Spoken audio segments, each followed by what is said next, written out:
প্রতিশ্রুতি বাস্তবায়ন হচ্ছে কিনা এটা তিনি দেখছেন, এবং সেক্ষেত্রে কোনো গাফিলতিও তিনি যেমন সেটিকে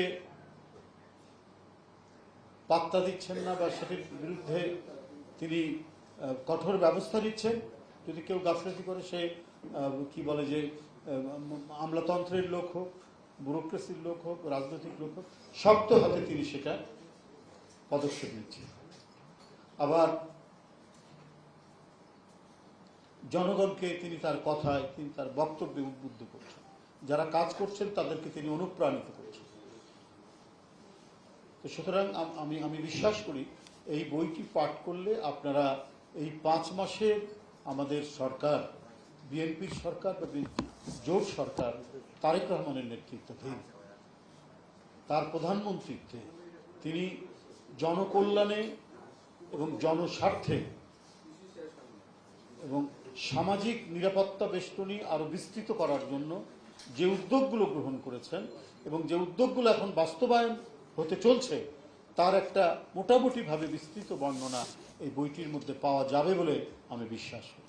আমি যতটুকু পাতা উঠেছি তাতে তাই মনে হয়। তো যাই হোক, আমি বক্তব্য দীর্ঘায়িত করব না। আমি এই আজকের এই বই উন্মোচন পর্বের যে অনুষ্ঠানের আয়োজন করেছেন স্বয়ং লেখক, তাকে আমি ধন্যবাদ জানাই, এবং পরবর্তীতে এই ধরনের কর্মকাণ্ডে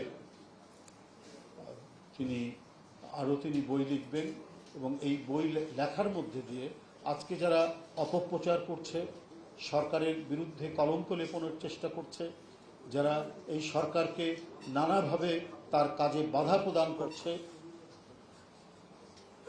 তাদের সেই সম্মিলিত প্রচেষ্টা ব্যর্থ হবে যদি সত্যিকার অর্থে তার যে কর্মকাণ্ড এবং তিনি যে জনগণের কাজের প্রতি নিবেদিত, সেটার ডাটা স্ট্যাটিস্টিক্স সহ কোনো গ্রন্থ রচিত হলে সেটা একটি দলিল হিসাবে সবার হাতে থাকবে এবং প্রত্যেকেই উপকৃত হবে, এবং সবাই ভাববে যে যারা বলছে, অপপ্রচার দিচ্ছে এবং ভালো কাজগুলো যেগুলো করছেন প্রধানমন্ত্রী, তাকে বাধাগ্রস্ত করার জন্যই তারা সেই অপপ্রচার দিচ্ছে, বিভ্রান্তি ছড়াচ্ছে, মিথ্যা ভিত্তিহীন কথা বলছে। আমি লেখককে আবারও ধন্যবাদ জানিয়ে আমার বক্তব্য শেষ করছি। ধন্যবাদ।